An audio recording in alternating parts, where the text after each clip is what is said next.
Assalamualaikum warahmatullahi wabarakatuh.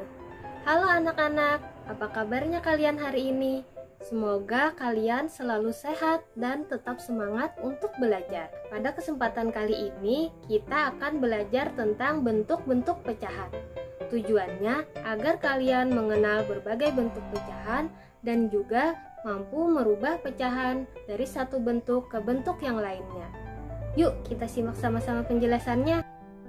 Matematika, materi bentuk-bentuk pecahan. Bentuk pecahan ada 4 macam. Yang pertama, pecahan biasa. Contohnya 2/6. Yang kedua, pecahan campuran. Contohnya 1/2/3. Ketiga, pecahan desimal. Contohnya 0,8. Dan terakhir adalah persen. Contohnya 25%. Anak-anak, sekarang kita akan belajar pecahan biasa terlebih dahulu. Pecahan biasa terbagi menjadi 2 macam, pecahan murni dan pecahan tidak murni. Pecahan murni adalah pecahan yang pembilangnya lebih kecil dari penyebutnya. Contohnya 2/6. 2 merupakan pembilang dan 6 merupakan penyebut. 2 lebih kecil dari 6 yang merupakan penyebutnya. Lalu pecahan tidak murni adalah pecahan yang pembilangnya lebih besar dari penyebutnya. Contoh, 7/5. 7 merupakan pembilang dan 5 merupakan penyebut. 7 lebih besar dari 5. Selanjutnya, kita akan belajar pecahan campuran. Pecahan campuran itu apa sih? Pecahan campuran adalah pecahan yang terdiri dari bilangan bulat dan pecahan biasa. Pecahan campuran dinyatakan dengan A, B, per C. A adalah bilangan bulat, B adalah pembilang, dan C adalah penyebut. Contoh pecahan campuran adalah 2/1/3. Nah, anak-anak, kita akan belajar mengubah pecahan campuran menjadi pecahan biasa.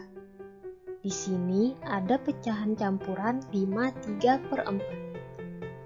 Bagaimana cara mengubahnya menjadi bentuk pecahan biasa? Caranya, penyebut kali bilangan bulat tambah pembilang per penyebut. Penyebut 4 kita kalikan dengan bilangan bulat 5 tambah pembilang 3/4. Selanjutnya kita kalikan 4 kali 5 sama dengan 20 tambah 3/4. Kita jumlahkan 20 tambah 3 sama dengan 23/4. Nah, anak-anak, hasilnya adalah 23/4 dan itu merupakan pecahan biasa dari 5/3/4. Selanjutnya, kita akan mengubah pecahan biasa menjadi pecahan campuran. Pecahan biasa yang bisa kita rubah menjadi pecahan campuran adalah pecahan tidak murni, di mana pembilangnya lebih besar dari penyebutnya. Contohnya 11/5. Bagaimana caranya mengubahnya menjadi pecahan campuran? Yaitu dengan cara pembilang dibagi dengan penyebut. Pembilang di sini adalah 11. Kita bagi dengan penyebut 5. 11 ternyata tidak bisa dibagi dengan 5. Jadi pertama kita cari dulu perkalian 5 yang hasilnya mendekati 11 dan tidak lebih dari 11. Kita coba dengan 2. 2 dikali 5 sama dengan 10. Nah, anak-anak, 10 mendekati 11 tapi tidak lebih dari 11. Langkah selanjutnya, 11 kita kurang dengan 10 dan hasilnya adalah 1. 1 lebih kecil dari 5, karena itu sudah tidak bisa dibagi lagi dengan 5. Itu artinya kita sudah menemukan pecahan campurannya. Lalu bagaimana cara merubahnya ke bentuk pecahan campuran? Pertama, 2 yang ada di bagian atas kita jadikan bilangan bulat. 1 yang ada di bagian bawah kita jadikan pembilang dan penyebutnya tetap adalah 5. Ingat ya anak-anak, jika penyebutnya di awal 5, maka sampai akhir akan tetap 5. Begitu juga dengan angka-angka yang lain. Berikutnya, kita belajar pecahan desimal.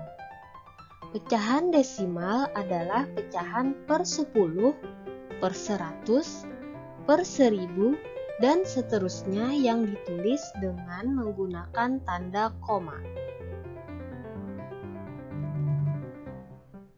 Cara membaca pecahan desimal. Contoh pecahan desimal yang pertama, dibaca 0,5 atau 5 per 10. Contoh pecahan desimal yang kedua, dibacanya 0,23 atau 23 per 100. Contoh pecahan desimal yang terakhir, dibaca 0,114 atau 114 per 1000. Anak-anak, coba kalian perhatikan cara mengubah pecahan desimal menjadi pecahan biasa. Yang pertama, jika terdapat satu angka di belakang koma, maka penyebutnya adalah 10. Contohnya 0,5, maka bentuknya adalah 5 per 10. Karena di belakang koma ada satu angka, yaitu 5. Kedua, jika terdapat 2 angka di belakang koma, maka penyebutnya adalah 100. Contohnya 0,23, maka bentuk pecahannya adalah 23 per 100. Karena di belakang koma ada 2 angka, yaitu 2 dan 3. 3. Jika terdapat 3 angka di belakang koma, maka penyebutnya adalah 1000. Contohnya 0,114, maka bentuk pecahannya adalah 114 per 1000. Karena di belakang koma ada 3 angka, yaitu 1, 4, dan 4. Pelajaran terakhir adalah persen. Apa itu persen? Anak-anak, apa kalian pernah melihat iklan seperti ini? Atau tulisan seperti ini saat berbelanja? Pada iklan tertulis Kamis diskon hingga 50%. Lalu pada gambar berikutnya juga tertulis 70%. Nah, anak-anak, itu adalah contoh-contoh dari persen. Persen adalah bentuk lain dari pecahan yang memiliki penyebut 100. Ingat ya anak-anak, penyebutnya selalu 100. Persen ditulis dengan lambang seperti ini. Lalu bagaimana cara membaca dan mengubah persen dalam bentuk pecahan? Contoh yang pertama, dibaca 8%. Lalu, bagaimana cara mengubahnya menjadi bentuk pecahan? 8 kita jadikan pembilang. Dan karena penyebutnya selalu 100, maka langsung kita tulis saja menjadi 100. Dan dibaca 8/100. Contoh selanjutnya, dibaca 50%. Diubah menjadi pecahan menjadi 50/100. Sekali lagi ingat ya anak-anak, penyebutnya selalu 100. Sekian pelajaran hari ini. Semoga kalian dapat memahaminya. Dan sampai jumpa di pelajaran berikutnya. Terima kasih.